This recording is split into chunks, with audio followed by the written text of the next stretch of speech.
Shalom, salam sejahtera bagi kita semua. Saudaraku yang kasih Tuhan, senang kita bisa berjumpa kembali. Hari ini kita akan kembali bersama-sama merenungkan firman Tuhan yang terambil dari kitab Keluaran pasal yang ke-17, ayat 8 sampai dengan ayat yang ke-15. Dengan tema, doa kunci kemenangan orang percaya. Saya akan membacakan ayat-ayat ini bagi saudara sekalian, silakan menyimak Alkitabnya masing-masing. Lalu datanglah orang Amalek dan berperang melawan orang Israel di Rafidim. Musa berkata kepada Yosua, "Pilihlah orang-orang bagi kita, lalu keluarlah berperang melawan orang Amalek. Besok aku akan berdiri di puncak bukit itu dengan memegang tongkat Allah di tanganku." Lalu Yosua melakukan seperti yang dikatakan Musa kepadanya dan berperang melawan orang Amalek. Tetapi Musa, Harun dan Hur telah naik ke puncak bukit. Dan terjadilah apabila Musa mengangkat tangannya, lebih kuatlah Israel. Tetapi apabila dia menurunkan tangannya, lebih kuatlah Amalek. Maka penatlah tangan Musa, sebab itu mereka mengambil sebuah batu, diletakkanlah di bawahnya supaya ia duduk di atasnya. Harun dan Hur menopang kedua belah tangannya, seorang di sisi yang satu, seorang di sisi yang lain, sehingga tangannya tidak bergerak sampai matahari terbenam. Demikianlah Yosua mengalahkan Amalek dan rakyatnya dengan mata pedang. Kemudian berfirmanlah Tuhan pada Musa, "Tuliskanlah semuanya ini dalam sebuah kitab sebagai tanda peringatan dan ingatkanlah ke telinga Yosua bahwa aku akan menghapuskan sama sekali ingatan kepada Amalek dari kolong langit." Lalu Musa mendirikan sebuah mezbah dan menamainya Tuhanlah panji-panjiku. Ia berkata, tangan di atas panji-panji Tuhan. Tuhan berperang melawan Amalek turun-temurun. Saudara kasih Tuhan Yesus, dalam kisah ini sungguh luar biasa kita melihat dalam pembacaan tadi bahwa ketika orang Amalek menyerang orang Israel, ada satu peristiwa yang luar biasa terjadi. Waktu itu Nabi Musa memerintahkan Yosua untuk memilih orang-orang untuk berperang melawan orang Amalek. Dan Nabi Musa sendiri naik ke puncak bukit mengangkat tongkat Tuhan. Seperti yang disampaikan oleh Musa, demikianlah dilakukan oleh Yosua. Dan Musa pun bersama Harun dan Hur naik ke puncak bukit dan ia mengangkat tongkatnya. Nah, di sini kita melihat suatu hal yang luar biasa terjadi. Ketika Musa mengangkat tongkatnya, maka lebih kuatlah bangsa Israel. Tetapi ketika Musa menurunkan tangannya, maka lebih kuatlah orang Amalek. Ya. Saudara yang Tuhan Yesus, peperangan ini sebenarnya ada dalam kuasa Tuhan. Ya. Perlu kita ketahui, seperti yang pernah dikatakan juga oleh Daud, peperangan ada di tangan Tuhan. Jadi segala sesuatu yang dihadapi oleh umat Tuhan sebenarnya ada dalam tangan Tuhan. Kita semua percaya bahwa Tuhan berkuasa atas segala sesuatu dan segala sesuatu ditentukan oleh Tuhan. Termasuk dengan peperangan, termasuk dengan tantangan, masalah. Jadi peperangan itu ada di dalam kuasa Tuhan. Tuhanlah yang berkuasa atas peperangan itu.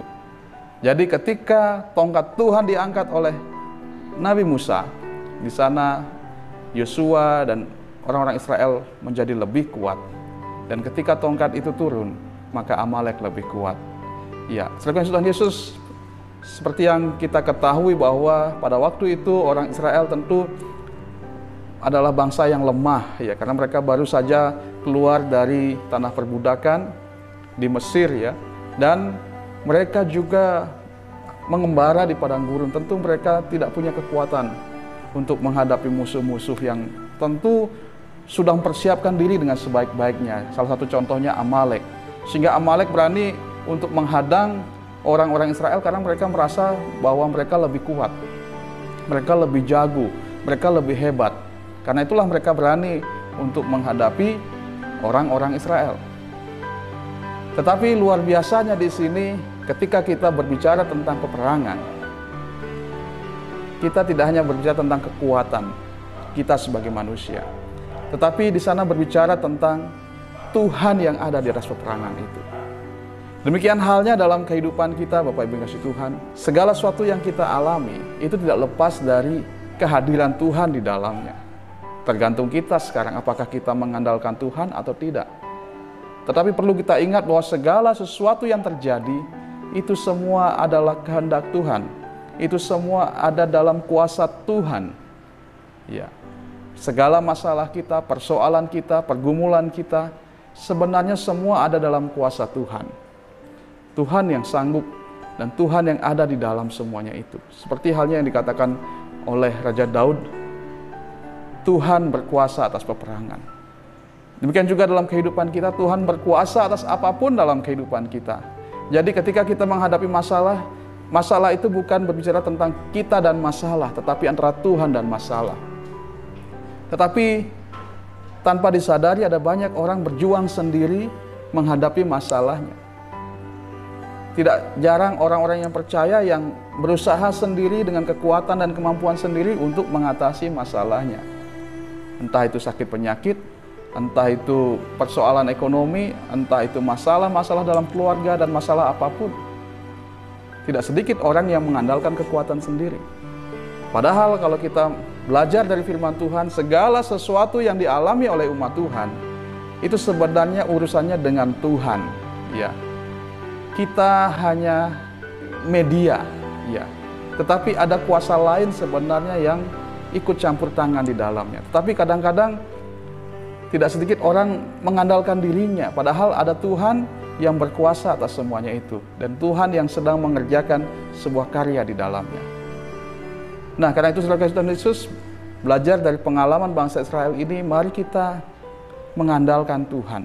Karena Tuhanlah yang menentukan segala sesuatu dalam kehidupan kita. Bagaimana kita mengandalkan Tuhan? Kalau kita melihat dalam kisah dari peperangan orang Israel melawan Amalek ini, di situ kita melihat bahwa Yosua maju berperang, tetapi ada Musa, ada Harun, ada Hur yang naik ke puncak bukit untuk mengangkat tongkat Tuhan. Dan saya menyebut itu sebuah doa kepada Tuhan. Sehingga dalam akhir cerita tadi kita melihat bahwa Nabi Musa berkata, Tuhanlah panji-panjiku. Ya, artinya Tuhanlah yang menjadi kekuatanku, Tuhanlah yang menjadi andalanku, ya semacam itu. Jadi ketika kita mengandalkan Tuhan, itu artinya kita berdoa. Tapi kalau ada orang yang mengaku Kristen tetapi tidak berdoa, berarti ia tidak mengandalkan Tuhan. Karena bukti kita mengandalkan Tuhan adalah doa. Ketika kita berdoa, kita mengandalkan Tuhan. Gereja yang mengandalkan Tuhan adalah gereja yang berdoa. Karena itu di awal tahun ini, ya meskipun ini sudah memasuki bulan Februari, tapi masih dalam awal tahun, sebagai hamba Tuhan saya mengajak jemaat Tuhan untuk hidup dalam doa. Baik itu dalam urusan pribadi kita masing-masing, keluarga kita masing-masing, berdoa kepada Tuhan. Karena Tuhan yang bertahta di atas kehidupan kita. Tuhan yang turut campur tangan dalam kehidupan kita. Jangan berjalan sendiri. Karena apapun masalah kita, Tuhan kita lebih berkuasa untuk mengatasinya. Andalkan Tuhan lewat doa-doa kita. Segala sesuatu yang kita hadapi bawa dalam doa. Seberat apapun itu, seperti halnya yang dihadapi oleh bangsa Israel. Orang-orang Amalek adalah kerajaan yang besar di zaman itu dibandingkan dengan bangsa Israel sendiri. Tetapi karena mereka mengandalkan Tuhan, karena mereka berperang bersama Tuhan, maka mereka mengalami kemenangan dan mereka berhasil mengalahkan orang Amalek. Saudara yang Tuhan Yesus, kunci dari semua itu adalah Tuhan. Tuhanlah yang menentukan kemenangan itu. Tuhanlah sumber kemenangan itu. Tetapi ada hal penting yang harus kita lakukan. Andalkan Tuhan.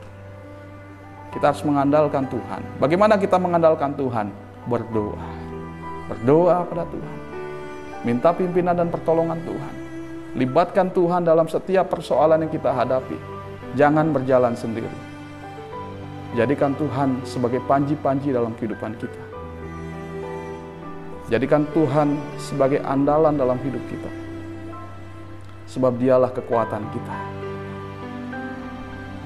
Persoalan apapun yang kita hadapi saat ini, sebesar apapun itu, jangan takut, jangan khawatir, jangan cemas. Karena Tuhan kita lebih besar dari setiap persoalan kita. hanya andalkan Tuhan.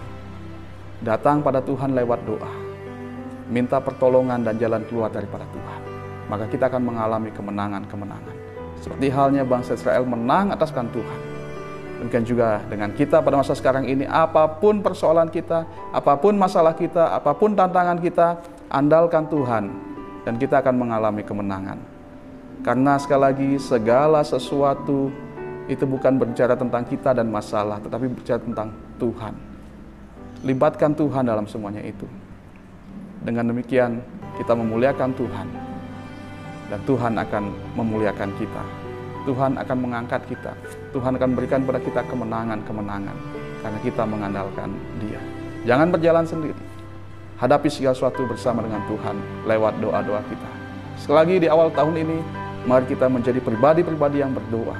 Menjadi gereja yang berdoa. Dan juga gereja kita sedang menghadapi pergumulan yang besar saat ini. Pembelian tanah ini, tentu ini besar sekali bagi kita.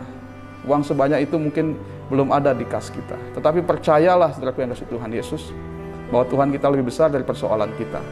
Sebagaimana Tuhan sudah menolong kita di tahun-tahun yang lalu, kita percaya tahun ini juga Tuhan pasti akan berikan kita kemenangan demi kemenangan. Kiranya firman ini memberkati kita semua. Andalkan Tuhan dalam hidup kita, tetap berdoa sebagai bukti bahwa kita berjalan bersama Tuhan. Tuhan Yesus memberkati kita semua. Sampai jumpa dalam firman Tuhan berikutnya. Tuhan Yesus memberkati.